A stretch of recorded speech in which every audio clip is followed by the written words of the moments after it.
Run free and dive into the sky.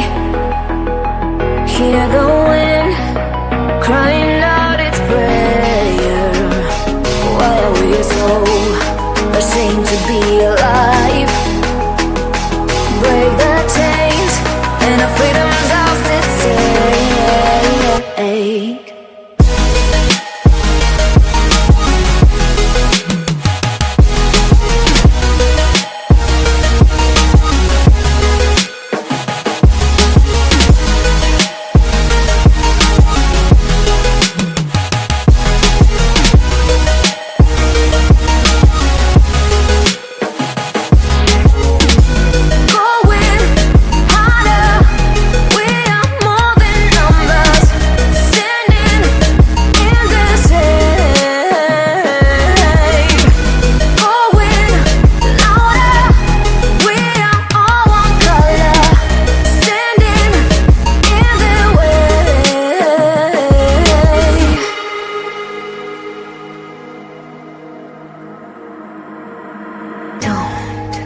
Look behind your back. Chase a light when the world is getting darker. I have a dream where love's the only side. So take my hand, join the army of the shadows. Going high. Good morning, everybody. My name is 12 Gauge. Welcome to my channel, 12 Gauge Investigative. You know, last night I was reading Dr. Bricato's book, The New Evil, and these two came up as examples. And you know, I've never really, I've heard kind of their case, but after reading that last night, I thought I'd do a live on them because they seem very, very dark and twisted. If you haven't heard of Charles Ng and Leonard Lake, I hope that you enjoy the presentation.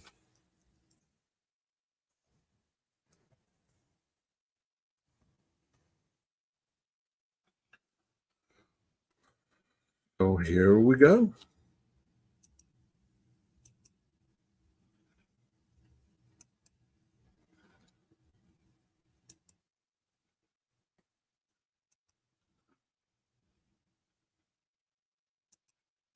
On June 2nd, 1985, a 24-year-old Hong Kong native was caught shoplifting a vice from a hardware store in South San Francisco. Before the police could arrive, however, he managed to escape and flee, leaving those working there to assume that would be the last they would hear of it. But that wouldn't be the case as it turned out, because later that afternoon, once the authorities had already arrived and were taking a statement, another man who gave the name Robin Scott Stapley arrived at the store saying he was a friend of the thief. He explained that he wanted to apologize for what had happened earlier and also to pay for the stolen vice. What he didn't realize at the time, though, was that his decision would lead to his downfall. When the police checked his ID, they realized he looked nothing like the man in the photo. And what's more, upon further investigation, the cops on the scene determined that the actual Robin Scott Stapley had been reported missing several weeks earlier. With them now suspicious, the mystery man was arrested and a further investigation was made. Chillingly, what they discovered after that would not only solve the case of Robin Scott Stapley's disappearance, but also the murders of at least a further 16 people. This is Monsters.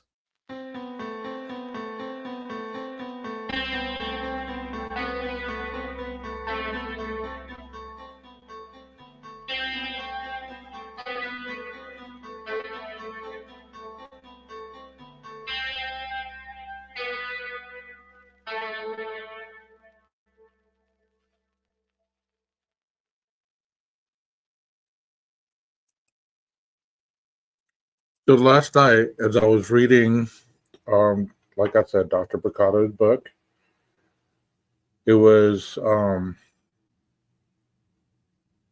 section 21. So these two right here they fall into that gradation of evil scale at 21. So if you have any questions about what I'm talking about, please go back and watch that last night.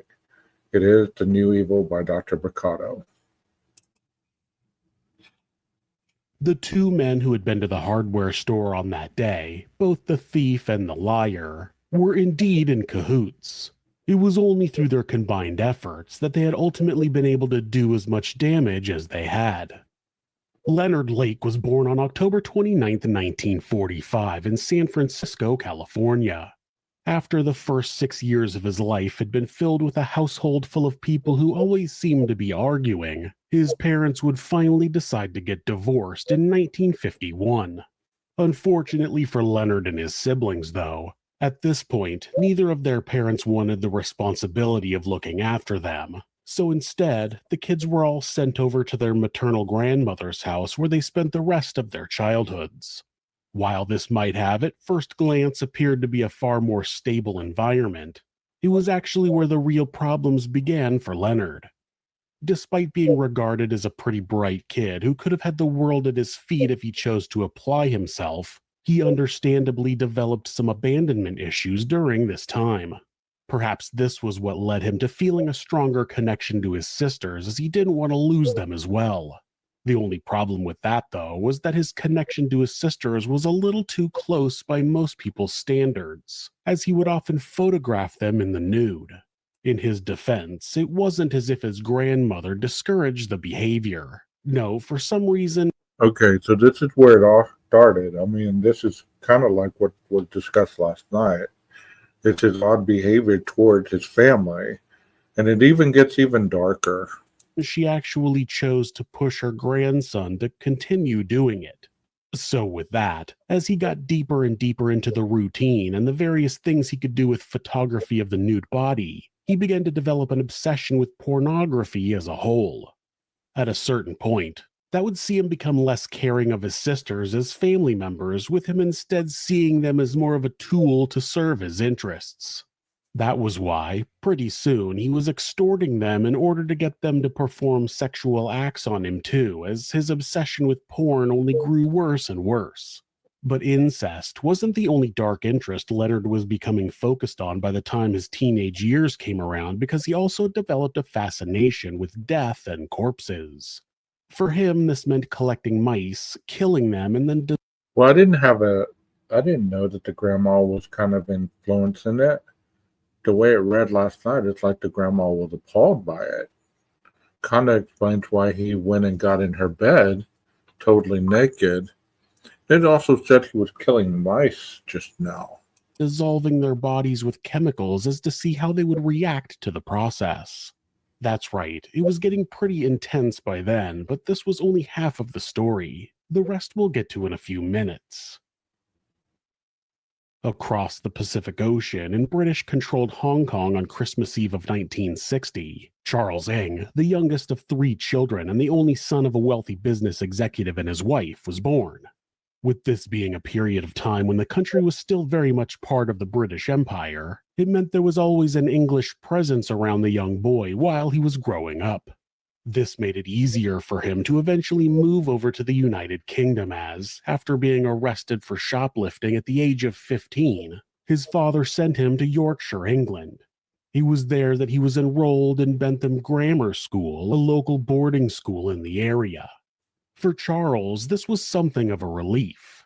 Now, with the full continent separating him and his family, he didn't have to worry about his father's strict, authoritarian, and often outright abusive manner anymore.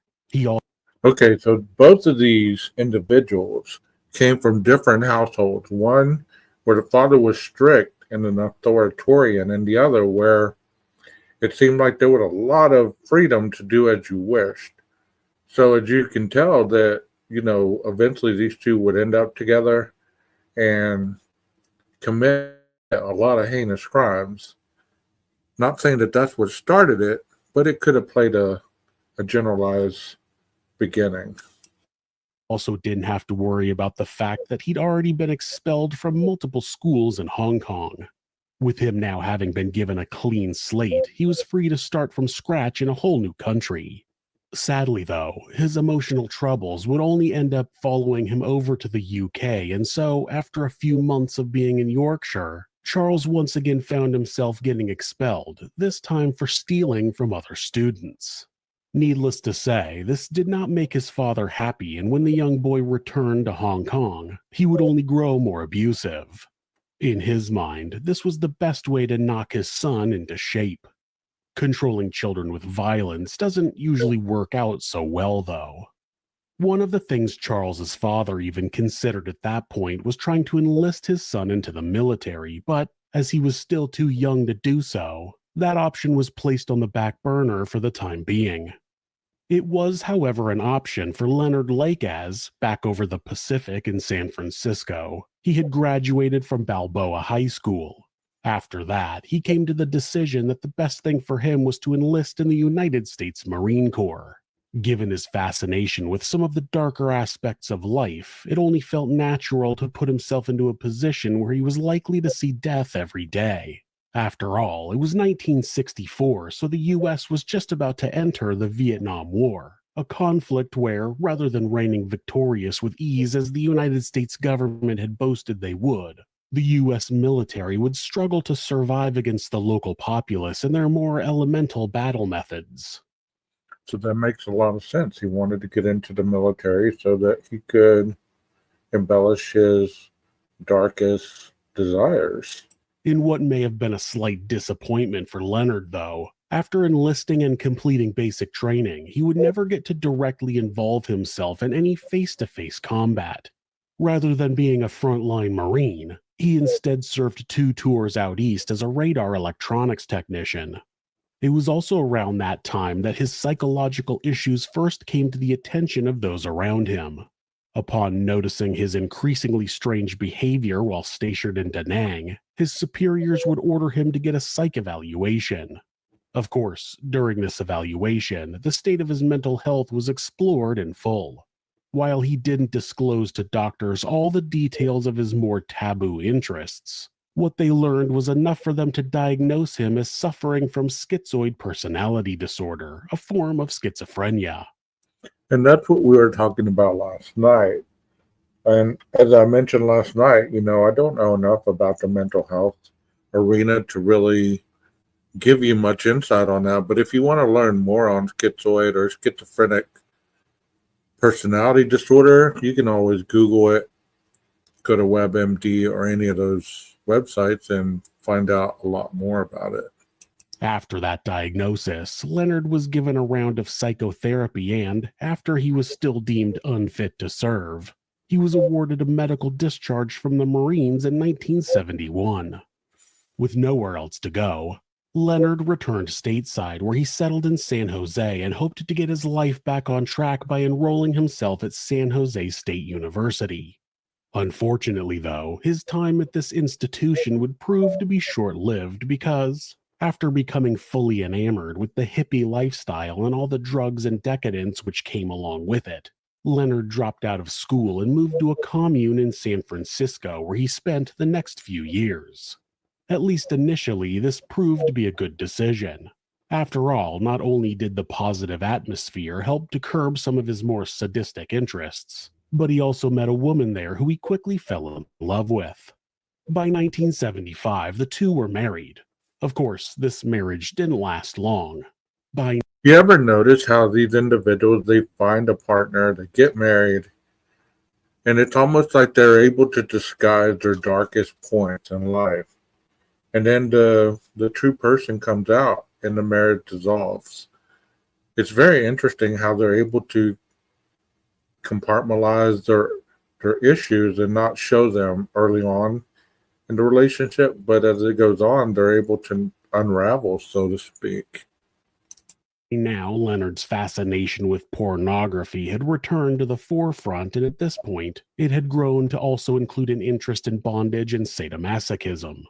Of course, it's important to note that there's nothing wrong with these things provided they take place between consenting adults, and I'm not suggesting that anyone who takes part in S&M somehow has a dark heart which is destined to lead them towards becoming a killer. No, far from it, in fact. In this instance, however, it did cause problems for Leonard's marriage, as his wife was most certainly not a consenting party. And we can say this with certainty because, once she discovered the amateur pornographic movies her husband had been making and appearing in without her knowledge, she grew furious and immediately broke up with him as a result. With that, the San Francisco native would be forced to leave the commune where he'd been staying. Feeling like what they were offering could no longer quench his desires, he moved north to Calpella, about 120 miles or 190 kilometers north of San Francisco. There, he set up shop in a 5,600-acre ranch, which he was renting from the owner of the land.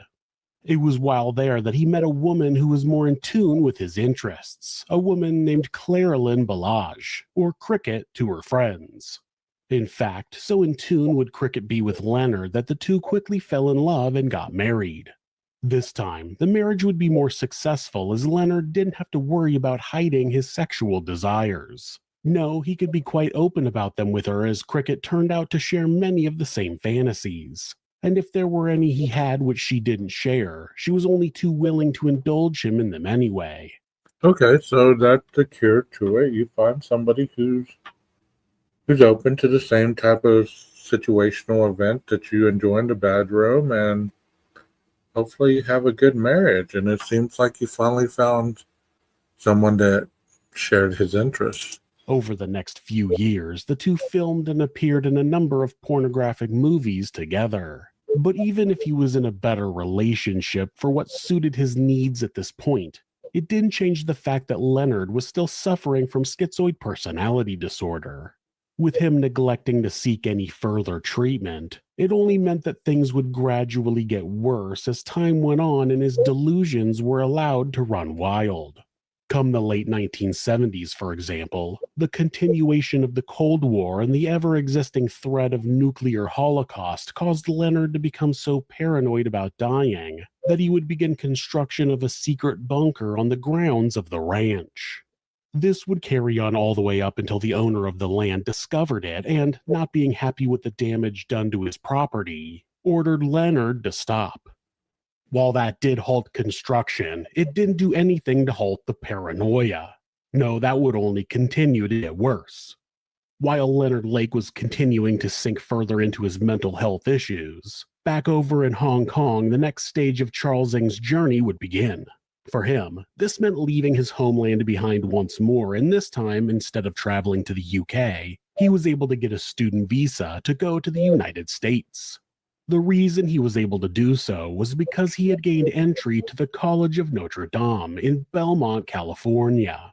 There he planned to study biology as he thought it might give him an avenue towards a good job in the future. In the end, however, as had happened before, his spell in education would prove to be short-lived. Soon after his enrollment, Charles would be involved in a hit-and-run accident. Realizing he was likely going to be prosecuted for his role in the crime, he chose to avoid a possible prison sentence by instead enlisting himself in the United States Marine Corps in October. Another one, enlisting in the Marines. You know, it's interesting about these individuals that they have minor criminal offenses that kind of add up to the big deal. You know, it's almost like the inability to control their life, or the functioning focus that it takes to be not getting the police involved. If you've noticed, most of the cases that we've documented on this channel or talked about, these individuals have issues with the police by motor vehicle accidents, you know, running from the police, all kinds of stuff, you know, and it's interesting. This guy joined the Marine just like the other one. October of 1979. That's right, just as Leonard Lake had done years prior, Charles Ng would also become a Marine. Of course, being a Hong Kong citizen, it meant he had to lie a little in order to do so, with him providing false documents to a recruitment officer that stated his birthplace as being Bloomington, Indiana. Even though he got away with the deception, like Leonard before him, Charles's time in the Marines would end abruptly.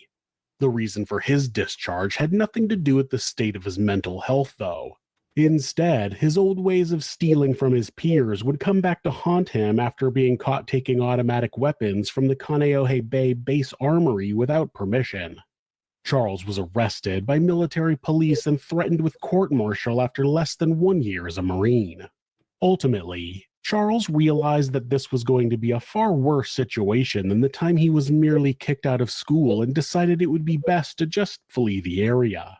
After somehow escaping custody in early 1980, Charles made his way over to Northern California, where he hoped he'd be able to hide out from any further repercussions. It was there that our two subjects would finally meet for the first time. Later that year, an ad placed in a survivalist magazine by Charles led to them coming into contact and quickly realizing that they had a lot in common. After all, they were both ex-Marines and both people who had come to share pretty extreme right-wing views of the government and the way they felt it should be run. Now, I know what you're thinking. Didn't Leonard live in a hippie commune at one point? It's true, but it appears that after leaving the commune in the late 70s, Leonard's political leanings had shifted towards the other side of the spectrum quite dramatically. This suited Charles just fine because he'd always considered himself to be right-wing, something he only felt more and more strongly about the older he got. Of course, politics wasn't the only thing they agreed about, though, as, just like the magazine they both read suggested, the two also had a shared fascination with survivalism. That would lead them to becoming close friends over the next couple of years. Each was able to indulge the other's fantasies Birds of a feather flock together. about living off the grid and preparing themselves for the oncoming war they both worried might happen any day now. While this war would never come, it wasn't like there weren't problems for Charles to deal with in the near future anyway. Only 2 years later, in 1982, the Marines would finally catch up to him in a mobile home he was sharing with Leonard in Ukiah, about 10 minutes south of Calpella. When they found him there, they also found a treasure trove of weaponry which the two were stockpiling for defense, with this weaponry including a large stash of illegal firearms and explosives. The two were arrested, with Charles being taken under military custody specifically. As for his cohort, he ultimately escaped punishment when he posted bond to secure his release, then fled with his wife to a remote cabin in the foothills of the Sierra Nevadas, a mountain range running along the eastern border of the state of California. Authorities weren't too worried about Leonard because, despite being mentally unwell, his weapons had all been confiscated. The real target was Charles, and after years of trying to track him down, the Marines were more than happy to have him in their custody. With him unable to escape this time, they quickly put him on trial where he pleaded guilty to charges of theft and desertion. Following that, a plea deal meant he'd be sentenced to 18 months inside a military stockade at the United States Disciplinary Barracks at Fort Leavenworth, Kansas. Once he served his time, he would finally be a free man once more, albeit one who now had a dishonorable discharge on his record. The only question left then was, now that he was free, what would he choose to do with his life next? Well, perhaps What do y'all think Mr. Ng chose to do now that he was free? Do you think he became a better citizen now that he learned his lesson after being incarcerated for his past deeds? Or do you believe that Mr. Ng was one of those individuals that was hard-pressed to continue on his devious path? Surprisingly, he chose to track down his old friend Leonard Lake, with him quickly finding him still hiding out in the mountain ranges of central California. By this point, Leonard had separated from his second wife. With him single once more and feeling like his sexual desires weren't being met while he was on the lam, he let Charles in on his plan to create the perfect woman for himself. What exactly did that mean? Well, basically it meant a woman who was 100% compliant with the male. Someone who was described by Leonard as an off-the-shelf lover who he could take out whenever he so desired, have her do whatever he wanted, then either put her back or throw her away once he was done. Along with Leonard's other dark desires, it turned out that he also held some pretty strong misogynistic opinions. To him, a woman was not meant to be heard. No, she was only meant to look good and be seen. Should she choose to get out of line and not understand her place in the world, then he would be all too happy to remind her of exactly who was boss. Perhaps in hindsight, then, this explains his past poor relationships with women as, with 2 wives now having left him, we have to wonder if this didn't play a major role in the proceedings. Sure, his obsession with poor. The second one surely seemed like she would have been the long haul type of wife. Like she would have made it the distance with him. She was into what he was into and things like that. I wonder what went wrong. I wonder what caused them to kind of drift apart. Obviously, his addiction to pornography didn't help, but, the other. Pornography had certainly been a big factor in at least his first marriage falling apart. But breakups are rarely a result of one thing. If he had treated the women in his life the way he said he liked to, it's no surprise they would have cut ties with him eventually. There's also the possibility that his porn addiction may have helped contribute towards the attitudes he had. It's been suggested by some psychologists that watching too much pornography can not only warp your ideas of sex, but also of sexual partners. They may become viewed as objects for your pleasure rather than the human beings with their own thoughts and feelings that they are. If Charles had any issues with his friend's views on women, he certainly didn't show it. When Leonard informed him about his plans, he was all in, with him seeming very excited about the prospect. Perhaps this isn't too surprising either, though, given the extreme views that he held and the seeming lack of experience he had with the opposite sex prior to this. It only makes sense that he may have developed some warped attitudes towards women as well. So, with the two on the same page and now having all the time in the world to indulge in their whims together, they started working out a plan for how they were going to get this perfect woman within their grasp.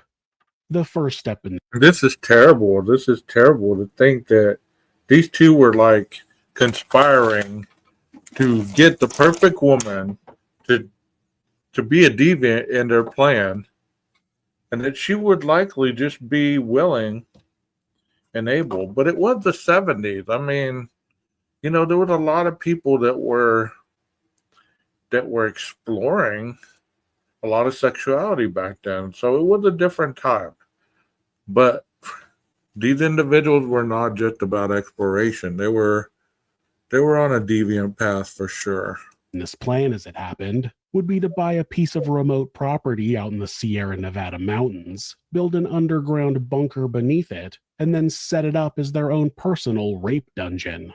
After that, they hoped to enact what they came to call Operation Miranda, a secret scheme between the two of them where they would go after women they liked the look of, who they referred to as Mirandas. They would kill the woman's partners and even their children if necessary, then drag them back to their dungeon in the mountains where they could take turns having their way with them. Luckily for them, and unfortunately for men, women, and children in Northern California, it didn't take long for the duo to find just the right property to meet these needs. It was located about 150 miles or 240 kilometers outside of San Francisco in Calaveras County. What made this property even more perfect was that, with it being driving distance from the big city, they'd have an easy time sourcing potential targets and then getting them back to their hideout unseen. What Charles didn't realize, at least initially, was that his accomplice had already been practicing his craft prior, as it's now believed he killed at least 2 men before their murder shelter was ever completed. These 2 men were Donald Lake, Leonard's brother, and Charles Gunner, an old friend of his from some years back who had even served as the best man at his wedding. The obvious next question then is, why did Leonard kill 2 people who were so close to him? Well, if we want some insight into that, we only have to look at the way the killer treated his sibling in the years prior. Despite Donald being described by most who knew him as a very nice and very gentle man, his relationship with his brother had not always been a good one. It was so bad at points, Leonard was known to refer to him as a leech and someone he had little time for. So it must have come as a surprise to his brother when, in December of 1982, Leonard appeared at his doorstep in San Francisco and asked him to come along with him on a road trip. As surprised as he might have been, he agreed to go along anyway, perhaps in the hopes that it would heal the relationship between the two. Not that there would be any healing done on this trip, however, because after a few days the siblings' mother grew so worried about them not contacting her, she reported them as being missing. While Leonard was ultimately found on New Year's Day of 1983 renting a room in Golden Gate Park, his brother would never resurface. His whereabouts and eventual fate are still unconfirmed to this day. Do you ever wonder how these individuals get the money to travel, to carry out their deviancy, to rent a house, rent a room, rent this, rent that? I know times were cheaper then, so it probably didn't take a lot of money to make your rape house or whatever they were calling it. But to be fair, I mean, it just seems interesting to me how these individuals are nomadic in nature and they're able to fund their travels, you know? The police questioned Leonard at the time as they suspected he knew more than he was letting on, but he refused to give anything up. There were no grounds to charge him with an actual crime, and there was little that could be done other than hope the missing man would one day turn up again safe and sound. The exact same situation happened with Charles Gunner 5 months later. After Leonard had temporarily moved into his friend's home, he invited his host to go on a road trip with him. Needless to say, this trip went much the same as the one Leonard took with his brother. A couple of days later, Leonard returned to Charles Gunner's house to explain to his family that he had run off with another woman and would not be returning. From there, the missing man would never be seen or heard from again. And while it's possible Donald Lake... You think these individuals were kind of like a practice for Leonard? Like he was practicing the future of his exploitations on people? is still alive out there somewhere, there isn't the same hope for Charles Gunner. Years later, his remains were unearthed near the dungeon on Leonard's property. None of that explains why these particular people were targeted, though.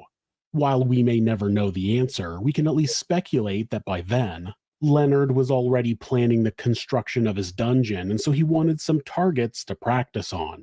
With these being two of the only people in the world who would trust him enough to follow him into such a situation, it made them ripe for the picking. With his appetite now being whetted and his new best friend all in on the plan, the two began a campaign of kidnapping, murder, and rape which continued on in secret over the next year. The duo's first targets were the Askren family. In April of 1984, not long after the construction of their abode was complete, they traveled to nearby Sunnyvale and set their sights on taking what they wanted. The details of what actually occurred are vague, and it's not clear if Leonard and Charles were able to get anyone back to their torture room. What is known is that, a few days later, Jeffrey Akron's car was discovered near Leonard's Calaveras County home. The pair would soon strike again when, in July of the same year, they broke into the house of 36-year-old San Francisco DJ Don Giuletti and his roommate Richard Carrazza, then shot them both in cold blood. Of course, Leonard and Charles had likely hoped that when they entered the house, they would find a woman they could take back with them to have their way with. Unfortunately for them, though, both Don and Richard were gay, so having female partners was not something they were particularly interested in. Perhaps that's why they were shot then. No doubt feeling angry about their night not having gone as planned, the pair of killers emptied their guns before leaving. But while they would kill Don in the process, Richard managed to survive.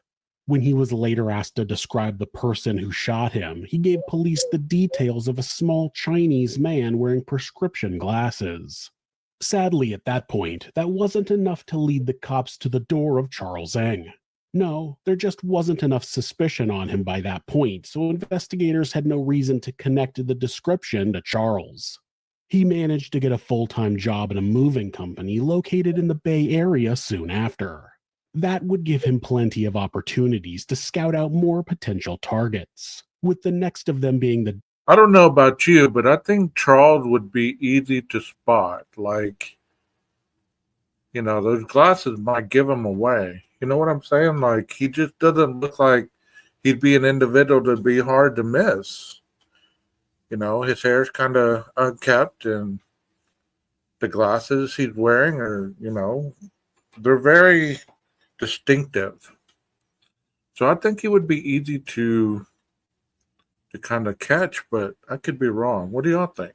Dub's family, who met their untimely fate on July 25th. A few weeks prior, Harvey Dubs had placed an ad in a local newspaper looking for someone to buy his old video equipment. Seeing this as a perfect opportunity, Leonard and Charles showed up at his house that afternoon, only to also be met by his wife Deborah and their son Sean. Where they went next remains unclear, but we do know that, after telling a friend she was speaking with on the phone at the time that she had to go because someone was at the door, Deborah and the rest of her family disappeared off the face of the earth. Wow. A neighbor noticed an Asian man leaving their property later with a box in his hand. The very next day, that same neighbor also noticed an unidentified vehicle driving away from their home. But while she tried to follow the vehicle, she ended up losing it in traffic.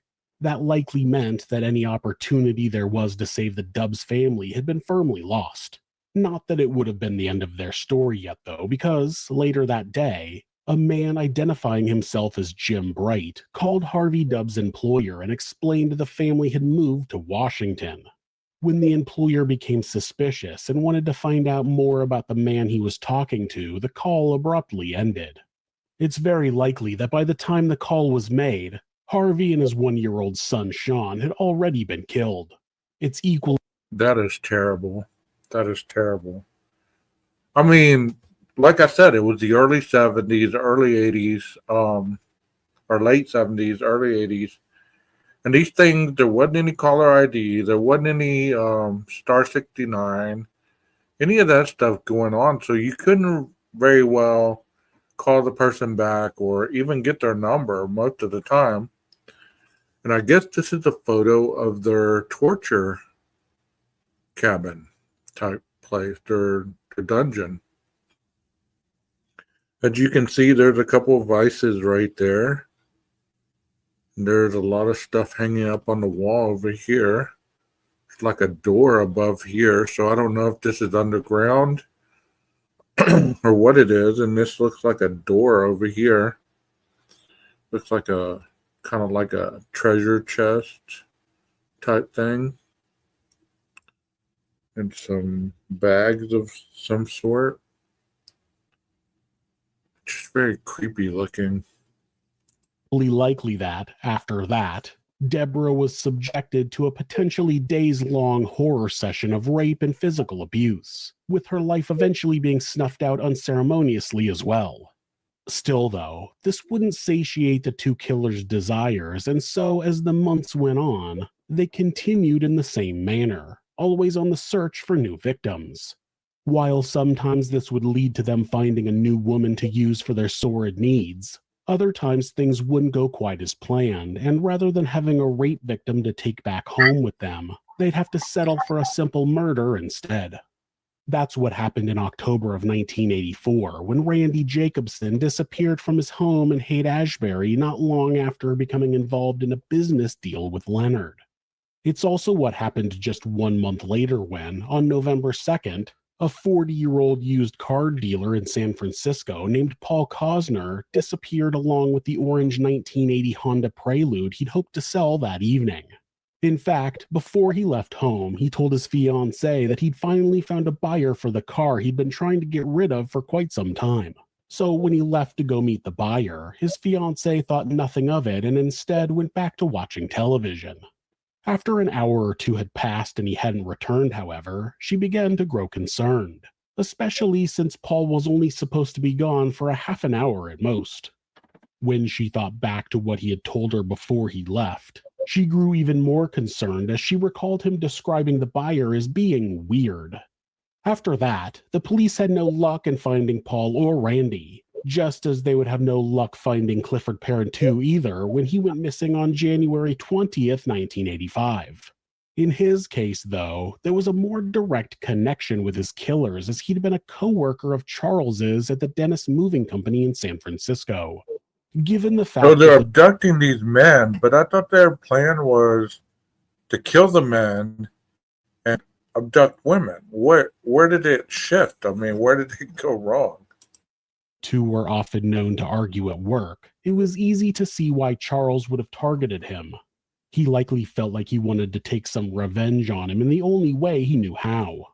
Once again, though, this wasn't enough for police to consider Charles or Leonard to be a suspect.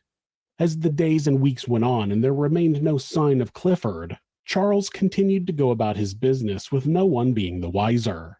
In fact, so bold would he become at this point that just 1 month later he'd do the same thing again when another one of his co-workers, Jeff Gerald, went missing.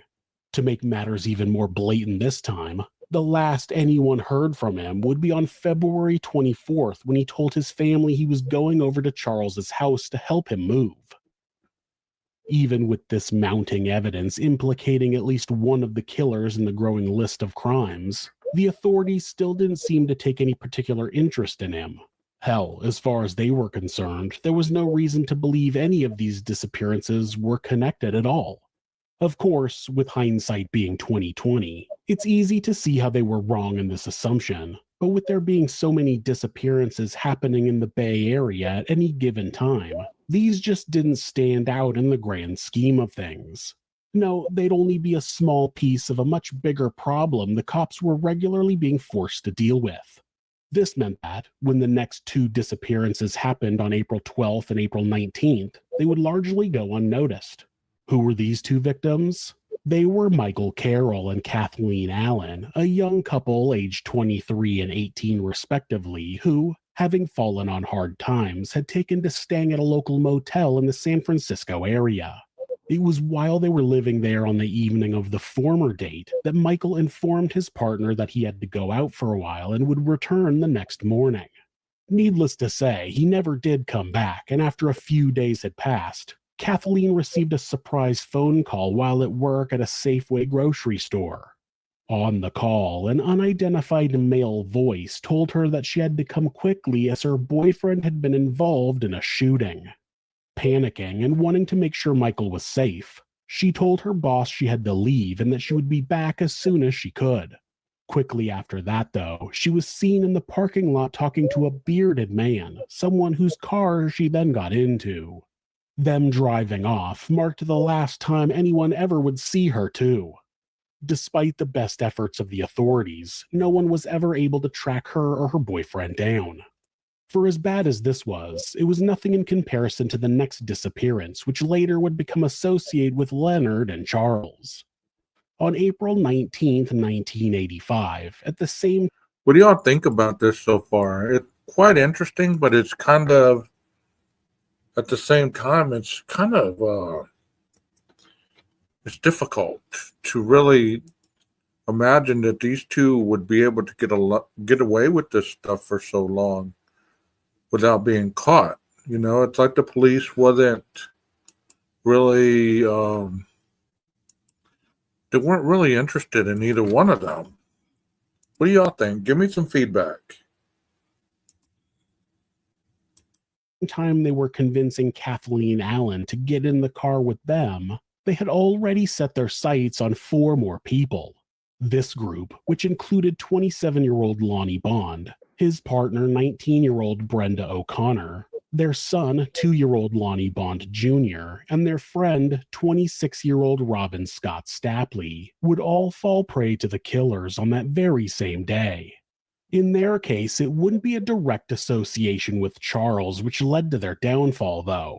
Instead, the Bonds would have the unfortunate distinction of living in the house next door to Leonard's main residence in San Francisco. And as it happened, they were no fans of Leonard's, with them often complaining prior to their disappearance that he was an extremely rude and obnoxious man. Part of the reason for that was that he was known to fire weapons on his property on a regular basis, something the family next door felt uncomfortable with, especially as they had a young child. On top of that, Leonard's obsession with pornography seems to have extended towards the Bonds too, because at one point it was noted that he asked Brenda to pose nude for him, something she felt highly uncomfortable with. When he continued to ask her over the months which followed, despite her initial rejections, It was left for Lonnie to get involved and ensure Leonard left his girlfriend alone. He did understand how potentially unstable his neighbor was by then, though, and so, in order to keep himself safe, he brought his friend Robin Scott Stapley along for the confrontation. That ended up not keeping him safe, however, as following that date, the foursome were never seen alive again. While we can't say for certain it was this argument which sealed their fate, we can be fairly confident that it at least sped up the process of them becoming victims of two of the worst serial killers the state had seen in a long time. At this point, given how prolific and under the radar they were, there's no reason to believe the duo would have stopped anytime soon. After all, why would they? They were getting everything they ever wanted, and they were getting away with it completely. Who knows how long the murder spree would have continued before the authorities finally put two and two together, potentially years or maybe even decades. With that in mind, it's lucky that Charles had one fatal Achilles heel in his personality, and that was struggling with kleptomania. We've already talked about how the Hong Kong native's consistent need to steal things led him to getting into trouble at both school and while serving in the Marines. Thankfully, it would be the very same problem which stopped any further deaths from happening as, on June 2nd, 1985, the house of cards the two killers had been building would finally come tumbling down. On this date, like I said, they all have some kind of obsession that they can't get away from. Like kid was stealing. It's like that's what got them caught. They're always getting in trouble with the law in minuscule ways that kind of get them caught for the bigger crimes. So think about this as far as, it's almost like a nervous tick. It's kind of like, if you've done something or you've lied or you've stolen or whatever, and you become paranoid and unconsciously, even though these individuals may have not had a conscience, unconsciously, it's almost like you're setting yourself up to eventually get caught because the pressure of running becomes so intense that you can't stand it because you feel like at any second you're going to get caught. And I could be wrong about that, but that's just my opinion. Charles entered the South City lumber store in South San Francisco and proceeded to steal a $75 vise. What we didn't mention earlier, however, was that, before he fled the scene on foot, the thief threw the vise into the trunk of the 1980 Honda Prelude he had driven there. Why did he not choose to drive off instead of run away? That's unclear, and we can only assume he panicked and made a poor decision in the moment. Either way, when the police eventually arrived a few minutes later, they were pointed towards that car where, after a quick search of the trunk, they discovered both the stolen vise and a .22 caliber pistol equipped with an illegal silencer. This makes the fact that Leonard appeared soon after make a lot more sense, as he wasn't there to do a good deed and pay for the stolen item. He was there to try and get rid of evidence before the police could find it. Of course, it wasn't just the gun which served as evidence that something was amiss. It was also the fact that, as the police would soon discover, the car Charles had been driving was the very same one registered to Paul Costner, a local man who had been reported missing the prior November. As if that wasn't bad enough, the license plate on the car and the gun in the trunk were both registered to yet more missing persons. So there's a lot of theories that speculate that criminals are so brilliant that they're not going to make mistakes to get them caught.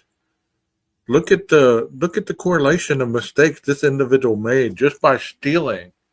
He stole one thing, and it kind of cultivated into other things being discovered, and ultimately, it was their downfall. So him stealing the vice was a trajectory of things to come after the fact. And it's interesting that people do state a lot of times, well, this person's smart, and this person is this, and this person is that. And there's no way that they would have made this type of mistake, and all this and that and the other. Well, look at this guy. And there's a lot other killers and serial killers that I've been researching lately that they all make mistakes. They all make mistakes to get them caught ultimately. No one's perfect in their criminal attributes. I don't know if it's because they get complacent, if they're so nervous that they're about to get caught, that things happen, and you know, it just happened to be their demise. It's interesting to note that, though. Thank you. with these being Lonnie Bond and Robin Scott Stapley, respectively. But that still wasn't all, because as Leonard was trying to explain that there had been a misunderstanding and that his friend had thought he had paid for the vice already, officers checked his identification and realized he bore no resemblance to the photo on it. What's more, the name on the ID belonged to none other than Robin Scott Stapley himself. So, with their suspicions now well and truly piqued, the police arrested Leonard on account of possessing an illegally modified weapon. Then, once they had him safely in their custody and unable to run away, they began the process of pressing him to try to get to the bottom of the situation. What happened next would chill them to their bones, though it wouldn't lead to any justice being brought down upon Leonard. The reason he escaped relatively scot-free is because, after admitting both his and his accomplices' real identities, he asked for a pencil, a piece of paper, and a glass of water. When the police brought him the items he had requested and gave him a few moments of privacy to write a note to his ex-wife, he swallowed a cyanide capsule he had hidden in his jacket. The poison immediately caused him to go into cardiac arrest. Despite the officers' attempts to save him by rushing him to nearby Kaiser Hospital, by the time Leonard arrived, it was clear that there was nothing they could do. That was why, after a couple of days of keeping him hanging on, he was eventually pronounced dead on June 6th. But while he might have been able to escape justice, that didn't mean the same was going to be the case for his accomplice, because, with him having been named as a willing participant in whatever had happened, the search for Charles Ng would then begin. While they were looking for him, further information about the crimes in which he had been a party to would be uncovered when a utility bill in Leonard's ex-wife's name was found in his car, leading the authorities directly to her doorstep. Of course, she knew nothing about the property the bill was registered to, but she gave the police permission to search it anyway. When they entered the property, they found the dungeon setup that Leonard and Charles had worked so hard on building. On top of that, a further search of the grounds surrounding the house would see them discover a truck which belonged to Robin Scott Stapley, and a makeshift burial site where about 40 pounds of burned and crushed human bone fragments were uncovered. But that wasn't all, because, on top of that, the bodies of Lonnie Bond and Robin Scott Stapley were located still intact inside the house. It was clear that they had been long dead by this point by means of gunshot wounds to the head. Near the bodies was what police later described as a hand-drawn treasure map, which quickly led them to 2 5-gallon buckets buried in the earth. One of them included an assortment of IDs and personal papers, enough to suggest the body count at the property may have been as high as 20. So if we've learned anything in these true crime documentaries, that 5-gallon buckets are great tools for hiding not only kill kits, but hiding human remains, and obviously for hiding documents and things that you want to just keep away from the authorities. 5. In the other was a collection of handwritten journals from Leonard Lake, and a series of videotapes which showed much of the torture which had taken place over the previous year. On one of the tapes, which was labeled M Ladies, Brenda O'Connor could be seen crying as her shirt was cut open, only for Charles to then tell her, quote, "You can cry and stuff like the rest of them, but it won't do any good. We're pretty cold-hearted, so to speak." In another, Kathy Allen was shown seated in a chair with Leonard warning her, quote, "If you don't go along with us, we'll probably take you into the bed, tie you down, rape you, shoot you, and bury you." As if that wasn't bad enough, a third tape would show even more gruesome details, as it depicted Deborah Dubbs being assaulted so severely that, as it would later be said in court, there was no way she could have survived. But that wasn't even the piece de resistance, because, in what turned out to be the piece of evidence which gave so much needed insight into why this terrible crime had taken place, investigators found a copy of John Fowles' novel, The Collector, next to a series of tools and handcuffs. That was an important find, as it was a book about a man who captured a woman named Miranda and keeps her as a slave in the hopes she'll eventually fall in love with him. In the end, it seemed as if their actions may have been done under the warped belief that these women were eventually going to stay with Leonard and Charles willingly. Of course, that was never going to happen though, and maybe it was when they finally realized that with each successive woman that they decided to kill them as they had done their family before. Whatever the case, the investigators now had more than enough evidence to charge Charles Ng with a whole cavalcade of crimes including kidnapping, rape, and murder. The only problem was they still hadn't been able to find him as he had then already left the country. After fleeing the lumberyard on the day of Leonard's arrest, he showed up at Cricket's house telling her that he needed a ride to the airport. With her having no reason to suspect he'd done anything wrong at that point, she drove him there happily, only for her to later be informed by the police how poor of a decision it had been in hindsight. But how could she have known? From there, Charles made his way to Canada and was able to successfully hide out until December of that year, at which point his kleptomania came back to bite him. That's right, after being arrested by the Calgary Police Service when he shot a security guard in the hand while being chased for stealing a can of salmon, Charles was convicted of shoplifting and assault with a deadly weapon. Just in case you didn't hear me, he was stealing a can of salmon. While he was serving his sentence for that crime, again, one that was rooted in him stealing a can of salmon, word got back to San Well, he had to keep his protein intake up. You know, you got to do what you got to do. Francisco, and they began making plans to extradite him back to the US. Of course, Charles fought these attempts as he knew that being sent back to America would see him become eligible for the death penalty.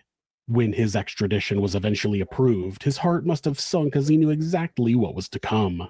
Despite his pleas that the whole thing had been Leonard's plan and that he'd only been going along with it to keep him happy, the wealth of evidence against him meant it wouldn't take long before the jury found him guilty on 11 out of 12 counts of first-degree murder. Following that, the judge sentenced him to death.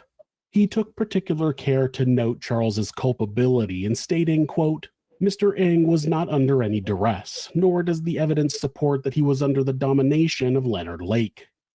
That's how things remain to this day, with Charles Ng on death row at San Quentin State Prison, patiently waiting for his execution. But why the holdup? Well, as it happens, the state of California has not carried out any executions since 2006, and it's possible they'll never carry out another one. In 2019, Governor Gavin Newsom signed an executive order placing a moratorium on the death penalty in California. In the end, despite all the pain and death he caused, Charles might get away without having to pay the ultimate price himself. Whatever happens, though, he'll undoubtedly spend the rest of his life behind bars. And even if this won't bring back the people he and Leonard Lake worked together to brutalize, it does at least mean that no further victims of these two monsters will be added to their body count going forward. If you're the victim of domestic abuse, please reach out to someone for help. Please talk to your local shelter or call the National Domestic Abuse Hotline at 1-800-799-SAFE. That's 1-800-799-7233. Or you can go to thehotline.org to chat with someone online.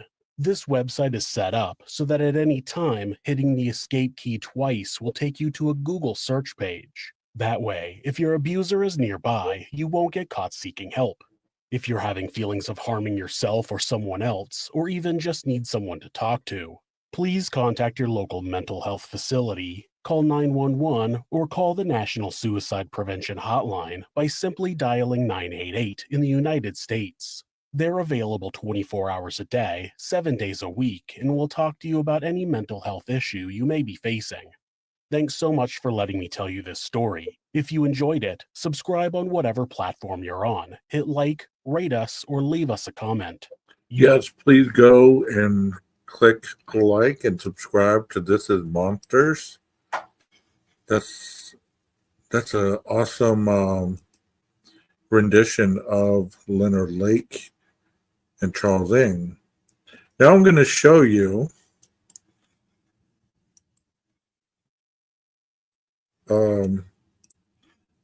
a news broadcast that was talking about these two.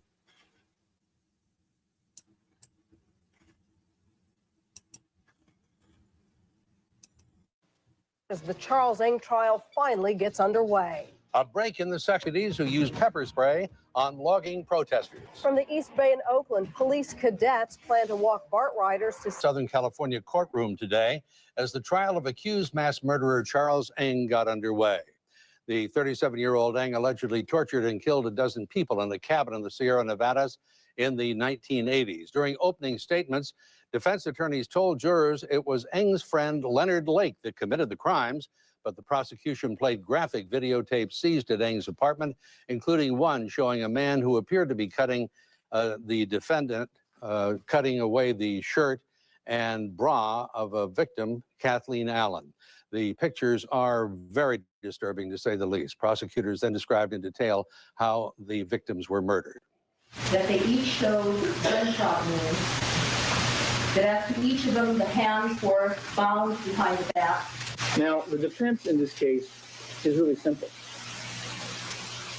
and that is that Leonard Lake had a motive for murder, and that motive was grounded in a deep-seated hatred of women. Leonard Lake committed suicide while in police custody. And with the start of the trial, family members of the victims are speaking out tonight. You'll hear from them on Eyewitness News at 6:30. Some of the images shown in court today are quite disturbing. Ng's trial began today in Orange County with prosecutors playing a videotape of Ng apparently cutting off the blouse of one of the 12 alleged victims. Prosecutors then went on to describe the way the victims were killed, while the defense placed the blame on Ng's accomplice, Leonard Lake. That they each showed gunshot wounds, that after each of them, the hands were bound behind the back. Now, the defense in this case is really simple, and that is that Leonard Lake had a motive for murder, and that motive was grounded in a deep-seated hatred of women. Lake committed suicide when he was captured in 1985. Ng fled and was later caught in Canada. Ng maintains he's innocent. For those who knew the victims of the alleged killers, the trail marks the beginning of the end. Roz Plater joins us from the newsroom with that part of the story. Roz? Well, Mac, as this trial starts, the victims' friends and families are hoping for two things: to get their questions answered and to get some closure. Harvey Dubbs, his wife Deborah, and their young son Sean disappeared from their San Francisco home July 25th, 1984. Victims of what prosecutors say was a sexual. So what I want to ask you guys is this. If this was today, would you still presume these two as being innocent? Would there be such a hoopla to say, there's no way Charles Ng could have done this? There's no way that Leonard Lake could have done this? What is the difference between this crime and the crime that happened today? There's as much evidence or more shown the propensity of these individuals being able to do these things, but yet, would you presume either one of these people innocent if these crimes would have happened today? Thrill-killing spree. Dubbs was a graphic artist and editor at Video West, an independent production company. Friend and co-worker Lee Callister was to meet Dubbs that day. He was shocked to hear what had happened. You know, as someone who was close to me, had never been a victim, certainly not in anything as bizarre as this. Callister believes Dubbs may have met his captors and killers through an ad he placed to sell some video equipment. Harvey was from New York, and I think it's kind of ironic, actually, that he got sucked into this because he was a very careful person. He was paranoid about people. Authorities say Leonard Lake and Charles Ng are the men responsible for the kidnapping, torture, and murder of 12 victims that horrified the nation in 1984 and 85. Investigators called this estate in Calaveras County the Killing Fields. Here they found more than 40 pounds of human bone fragments, sheds where victims were allegedly held, and Harvey Dubbs' video equipment.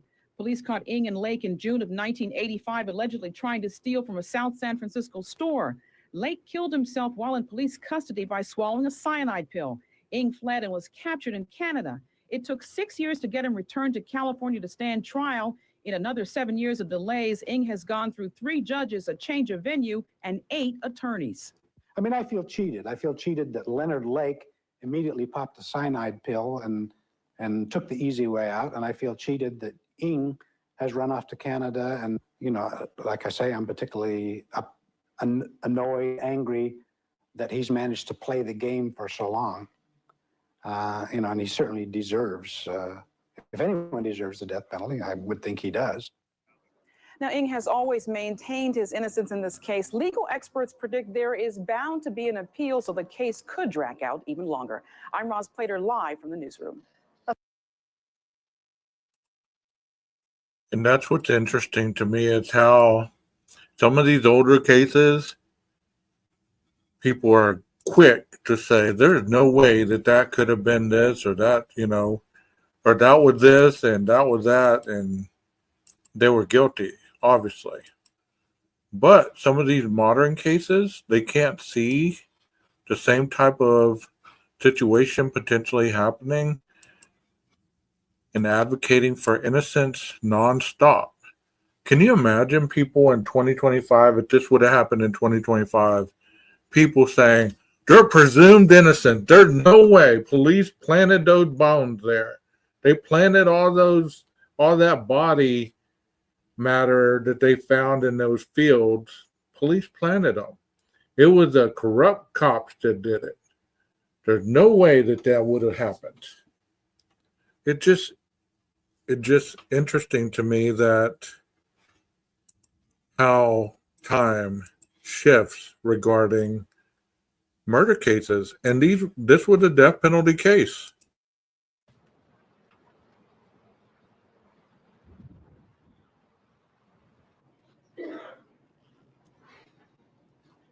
We, the jury, in the above entitled case, find that defendant Charles Chichat Ng shall be punished by death.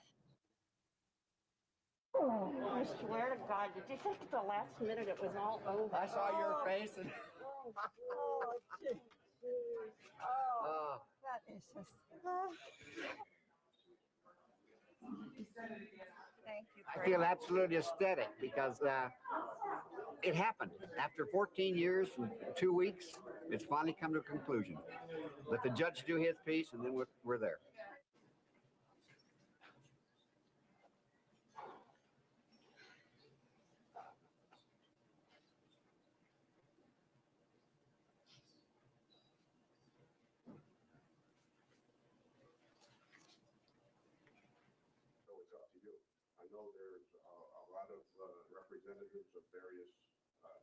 Hard to hear. The sound is pretty bad.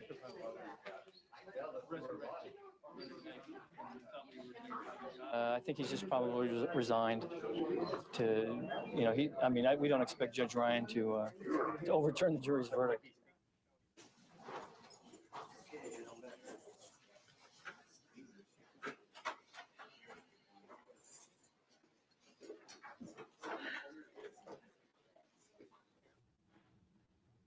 I mean, that's crazy that this case right here,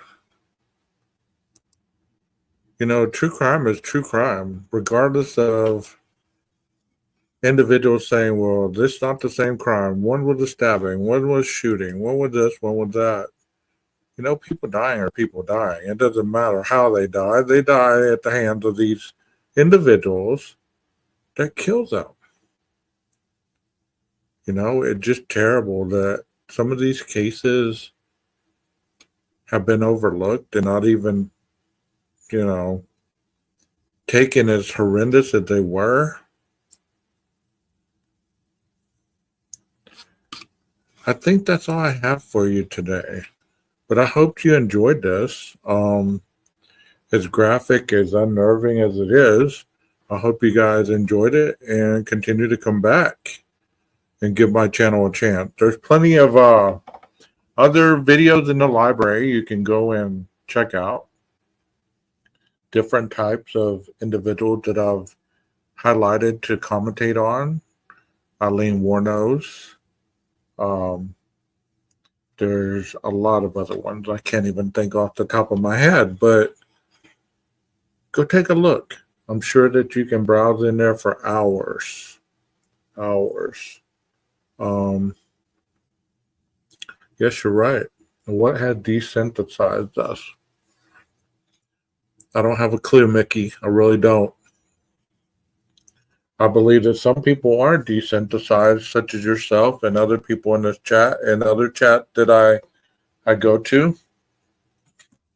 They have an understanding that wrong is wrong and that there actually are people that are capable of doing such things. It's horrible. It's horrible. But it's been like this for a very long time, and I'm sure it's going to continue to even get worse or correct itself, one thing or the other, you know.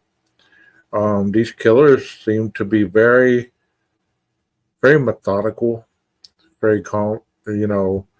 They seem to be very, very articulate in what they do, as Leslie said. Over so many miles away, and they found each other to commit evil, you know? Over so many miles away, they traveled the same path, so to speak. Leonard Lake was in the military. Charles Ng was in the military. They were both kicked out, you know, and they found each other. And their sadistic ways just continued. Like I said, it was a different time period, and there was a lot of more freedom regarding sexual things such as that, you know, torture, binding, and things like that. But it still didn't excuse murder or torture, you know. And we overlook too much, like you said, too tolerant of evil. You're right. So if you watch this on replay, I hope that you understand the concept of this case. If not, go back and listen to The New Evil by Dr. Bricado in the reading last night that I did, and he outlines a lot of intimate details that are associated with the psychology of this crime, and it's awesome to hear, and it's awesome to identify as he breaks it down so that you can understand exactly how the mental component went into committing these crimes. Thank you so much, and y'all have a wonderful President's Day, a wonderful Monday, and y'all keep each other safe out there. Be vigilant, and be mindful of your freedom and of your lives, because if either one gets taken, you can never get them back. Maestro, cue that music.